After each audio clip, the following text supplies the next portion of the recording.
Tamsin Farragher, and I work at the City of Cape Town in the Resilience Department. Over the last couple of years, I've been working on a number of resilience projects related to water and open space, but my focus has been primarily on food systems. And I've spent a lot of time thinking about the importance of access and the role that shocks and stresses play in affecting that access, particularly from a city perspective. So if you're talking about resilience, you can't think about resilience without thinking about systems. And the beautiful thing about systems is, and a systems approach, is that, number one, particularly from a local government perspective, it gives you many different entry points. Number two, it's this recognition that things are dynamic and they change. So a lot of resilience work is understanding systems and how they're going to respond in a particular shock or stress. If you're talking about African cities and food systems, every city has a different food system. Not even South African cities have very diverse food systems. You can imagine that changes across the continent. So there also isn't a one-size-fits-all.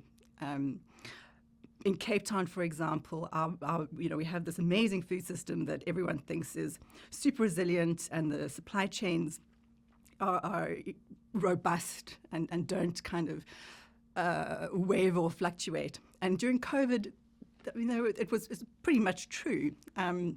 However, during the current load shedding, we're experiencing a much different picture.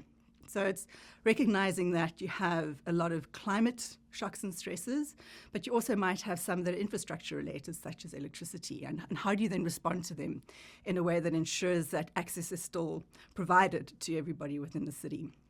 And when we talk about access, it's actually, it might sound silly, but it's having enough money to buy the food that you want to eat. Mm-hmm. And in Cape Town, a lot of people think about food insecurity as being people standing in soup kitchen queues, for example, whereas it's actually more basic in a lot of ways. And it's not about, encouraging people to grow their own food. It's about, which is, I think, possibly a little bit more pragmatic in some other African cities. But Cape Town, we don't have a lot of space. We have water issues. It's just not pragmatic. And you're also expecting the poorest of the poor to be feeding themselves on top of, trying to find work, etc.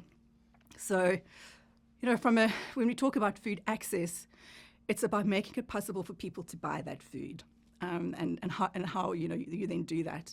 And during COVID, we realized in the city of Cape Town how important our informal sector was, and how disrupted that sector became through the regulations. Now we have load shedding.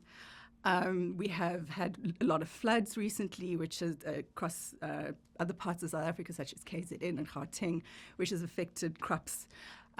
So again, looking at that systems approach, it's how the system responds in Cape Town, but we connect to all these other areas.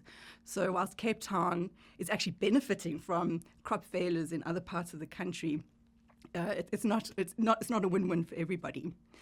So dialing it back to, why is this important? Why is access important, and why is shocks and stresses?